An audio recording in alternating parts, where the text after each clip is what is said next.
ഒരു കുട്ടിയൊക്കെ ഇത്രയും നികൃഷ്ടമായിട്ട് അടിച്ച് കൊല്ലുക എന്ന് പറയുമ്പോഴത്തേക്ക് മനസാക്ഷി ഞെട്ടിക്കുകയല്ലേ? ഈ കൊന്നവന്മാർക്കൊന്നും ഒരു വിവരമില്ലേ? ഒരു സ്വന്തം സഹോദരന് എന്തിന് അവൻ്റെ അപ്പനും അമ്മയ്ക്കും പോയി. ഇതിപ്പോൾ ഈ പയ്യൻ മരിച്ചത് കൊണ്ട് പുറത്തിറങ്ങി. ക്യാമ്പസ് രാഷ്ട്രീയം വേണ്ടാത്തതാണ്, ആവശ്യമില്ലാത്തതാണ്. അവരവിടെ കൊണ്ടുപോയി അത് അവർ വീട്ടിൽ കൊണ്ടുപോയി വെച്ചു, ഒരു ബോർഡ് വെച്ചു. പൂക്കോട് സിദ്ധാർത്ഥ എന്ന ചെറുപ്പക്കാരൻ മരിച്ചതിൽ അഗാധമായ ദുഃഖമുണ്ട്. അങ്ങനെയൊന്നും ഒരിക്കലും പാടില്ല. കേരളത്തിൽ നിന്ന് മാത്രമല്ല, രാജ്യത്ത് പോലും ഒരിക്കലും അങ്ങനെ വരാൻ പാടില്ല. അത് വിദ്യാർത്ഥികൾ അത് ഇനി അങ്ങോട്ടുള്ള അക്രമ രാഷ്ട്രീയം പാടില്ല. രാഷ്ട്രീയം വേണം, കാമ്പസ് രാഷ്ട്രീയം വേണം, സമരങ്ങൾ വേണം. ഇങ്ങനെ അക്രമം പാടില്ല എന്നുള്ളതാണ് അഭിപ്രായം. രാഷ്ട്രീയം അവസാനിപ്പിക്കുക. കോളേജ് ജീവിതം കഴിഞ്ഞിട്ട് അവർ പോയിക്കോട്ടെ. കോളേജിനകത്ത് രാഷ്ട്രീയം വരാൻ പാടില്ല. പാടുന്ന ഇത് സംഭവിക്കും, നാളെ സംഭവിക്കും, അപ്പുറം സംഭവിക്കും. ഒരു കുട്ടിയൊക്കെ ഇത്രയും നികൃഷ്ടമായിട്ട് അടിച്ച് കൊല്ലുക എന്ന് പറയുമ്പോഴത്തേക്ക് മനസാക്ഷി ഞെട്ടിക്കുകയല്ലേ?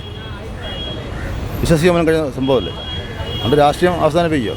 കോളേജ് രാഷ്ട്രീയം ഇല്ലാത്തതാണ്. ഏതാണത് കണ്ടല്ലേ ക്യാമ്പസ് രാഷ്ട്രീയം? ഒരു പാവം, എന്തോ എൻ്റെ പേര് സിദ്ധാർത്ഥ്, അവൻ രക്തസാക്ഷിയായി. ഈ കൊന്നവന്മാർക്കൊന്നും ഒരു വിവരമില്ലേ? ഒരു സ്വന്തം സഹോദരന് എന്തിന് അവൻ്റെ അപ്പനും അമ്മയ്ക്കും പോയി. പാവം, സങ്കടം തോന്നുന്നു ഇങ്ങനെ ആ പയ്യനെ ഇട്ട് കൊല്ലുന്നത്. ഈ ക്യാമ്പസിലുള്ള എല്ലാവരും ആ നടുമുറ്റത്ത് വെച്ചാണ് ചെയ്തത്. ഇതെല്ലാം കണ്ടുകൊണ്ടിരിക്കുക.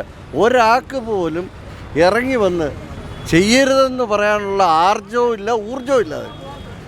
ഇതിപ്പോൾ ഈ പയ്യൻ മരിച്ചത് കൊണ്ട് പുറത്തിറങ്ങി. പുറത്തറിയാത്ത 100,000 കാര്യങ്ങളുണ്ട്. ലഹരി മരുന്ന് ഉപയോഗിക്കുക, മദ്യം ഉപയോഗിക്കുക, ഇതൊന്നും ക്യാമ്പസിനകത്ത് അനുവദിക്കാൻ പറ്റുന്നതല്ല.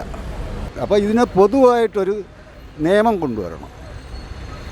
ക്യാമ്പസിനകത്ത് ഇത് അനുവദിക്കാമോ, അത് ചെക്ക് ചെയ്യാനും അതിൻ്റേതായ മറ്റ് കാര്യങ്ങളും നോക്കാനും അതിന് പ്രത്യേക ഒരു നോഡൽ ഓഫീസറെ തന്നെ ഓരോ കോളേജിൽ കൊണ്ടുവരണം.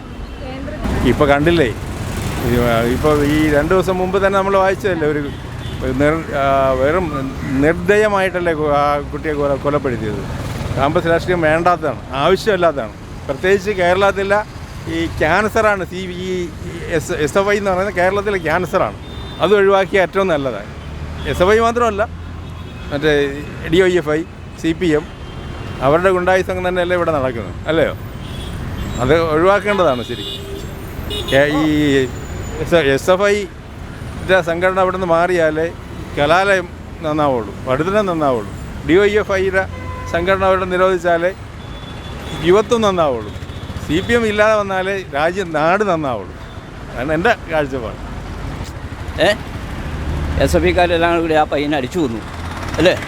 എന്നിട്ട് പിന്നെ അവരവിടെ കൊണ്ടുപോയി അത് അവർ വീട്ടിൽ കൊണ്ടുപോയി വെച്ചു, ഒരു ബോർഡ് വെച്ചു. മനസ്സിലായോ? അപ്പോൾ അവരതിനകത്ത് എന്താണെന്ന് വെച്ചാൽ സത്യത്തിൽ തെറ്റ് ചെയ്ത് അവർ തന്നെ. പക്ഷേ അത് മറ്റുള്ളവരെ മറ്റൊരു രീതിയിൽ ബോധ്യപ്പെടുത്താൻ വേണ്ടിയിട്ടാണ് അവർ പരിപാടി. എല്ലാ തലങ്ങളിലും അങ്ങനെ തന്നെയാണ്. ക്യാമ്പസ് രാഷ്ട്രീയം നല്ലതാണ്, പക്ഷേ അവിടെ ഗൂണ്ടായിസ രാഷ്ട്രീയം അല്ല ആവശ്യം. അതിന് പ്രത്യേക നിയമം കൊണ്ടുവരണം. ക്യാമ്പസിനകത്ത് വിദ്യാർത്ഥികൾ രാഷ്ട്രീയം എങ്ങനെ കൈകാര്യം ചെയ്യണം, അതിന് പ്രത്യേക നിയമം തന്നെ കൊണ്ടുവരണം. ഗുണ്ടായിസ രാഷ്ട്രീയം ഒരിക്കലും ക്യാമ്പസിൽ നല്ലതല്ല. അത് അതിൻ്റേതായ ആൾക്കാർ ഗൗരവത്തോടു കൂടി തന്നെ കാണണം. ഇവനൊക്കെ എന്തിനാ പഠിക്കാൻ, വെറ്റിനറി സയൻസ് പഠിക്കാൻ പോയത്? ഒത്തിരി പെണ്ണുങ്ങളും നോക്കിയെന്നാണ് എനിക്ക് തോന്നുന്നു. ഇവരൊന്നും ചെയ്തിട്ടില്ല. എനിക്കിത്രേ ഉള്ളൂ. ആര് ജയിച്ചാലും ആര് തോറ്റാലും ജനങ്ങൾക്ക് വേണ്ടി എന്തെങ്കിലും ചെയ്യണം. ആരുണ്ട് ചെയ്യുന്നു? ആരെങ്കിലും ഉണ്ടോ? ഇവിടെ ചെയ്തവരാരെങ്കിലും ഉണ്ടോ?